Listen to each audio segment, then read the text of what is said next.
You feel me?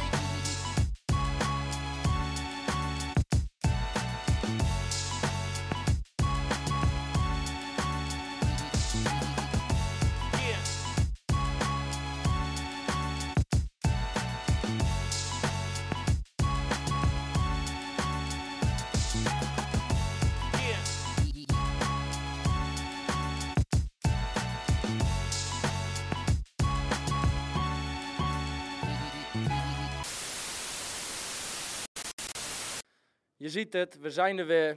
We zijn bij Funix in het gebouw. We hebben dadelijk een interview met niemand minder dan Supernatural. De man die toch al bekend staat en ook in het Guinness Book of Records van de langste freestyle. Dus ongeveer 1 uur of 9 uit mijn hoofd. Ik ga het in ieder geval niet proberen te verbeteren. Ik zou zeggen, als je meer wil weten over de man, blijf gewoon kijken. Stay tuned.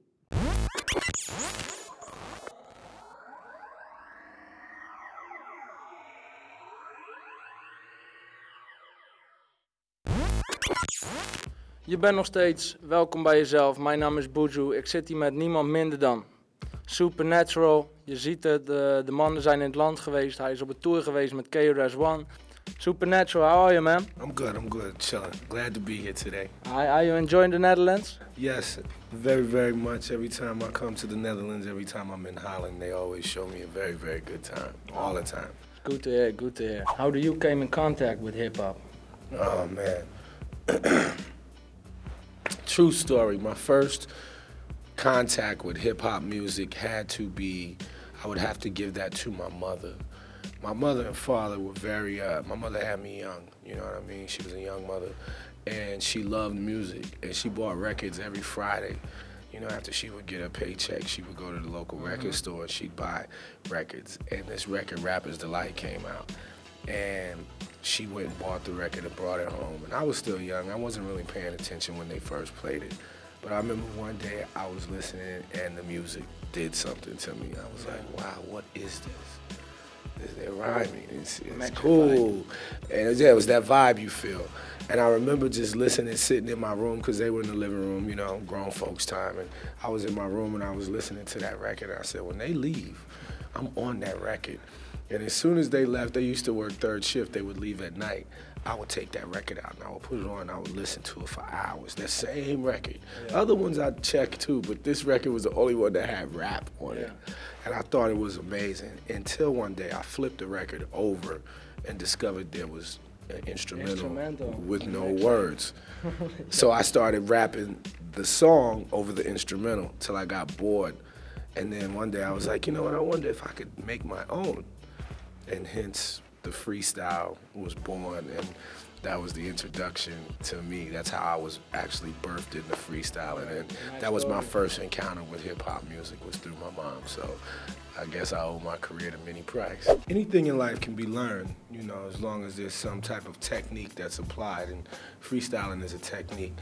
So yes, it can be learned, but then you have exceptional people that have exceptional gifts, and I was one of those people that I was lucky enough that God shined a special light on me to be able to do what I do. So it's a little bit beyond freestyle, and that's where it falls over into the spiritual realm. So it's something that can be learned, but at the same time, you know, it's also a gift. And some people have many different gifts. You know, you got people that are excellent painters, and you got people that just paint simple pictures. Yeah. And you know, that's the same thing with freestyle. And I think I was one of those people that was just blessed with an exceptional gift. So. All right. Yeah.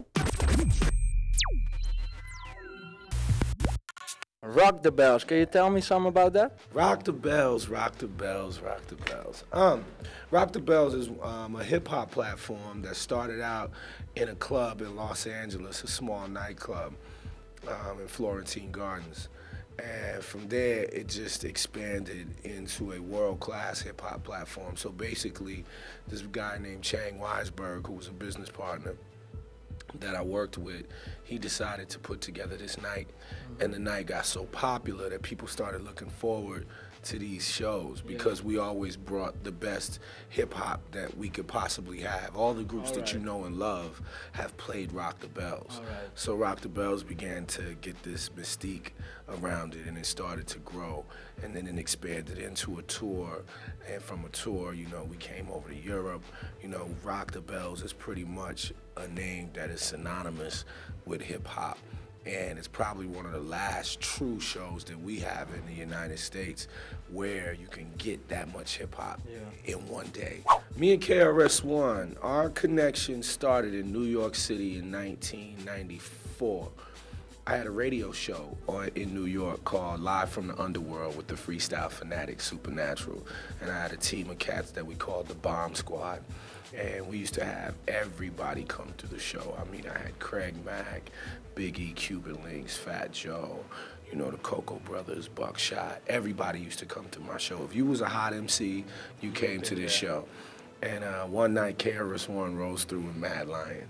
And the rule on my show was when you came through, you at least had to kick a 16-bar freestyle. I don't care who you was, if it was a written freestyle or a freestyle off the dome. To be done. Had to be done. That was my rule and that was mandatory. So KRS-One and Mad Lion come up to the show, and you know, of course, Chris was gonna freestyle.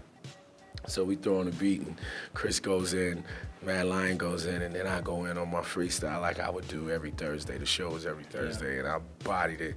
And I remember we went to commercial, and we would usually run like 4 commercials, so it gave you a little time to talk, drink water, do whatever. And we were in the hallway, and KRS-One looks over to me and goes, I have never seen anything like that in my life. You need to be down with me.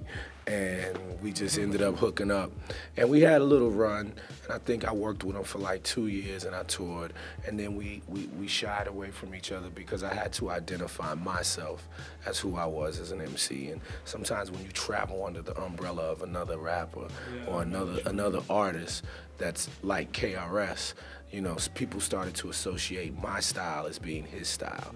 And I want a definite line, you know, to be drawn with that. So I stepped away for a long time, and then we got reunited again through Rock the Bells. And me and him hadn't got an opportunity to rock together since then. And when we got together and we did it again, it felt so good to him and me. We both said, you know what, we need to investigate working together again. And that's when we came out to Holland, and he gave me the opportunity to come on this tour. So that's how me and KRS got together. Where do you want to be in 5 years from now? 5 years from now, God willing, and my health allows me to be here in 5 years, which I know it will.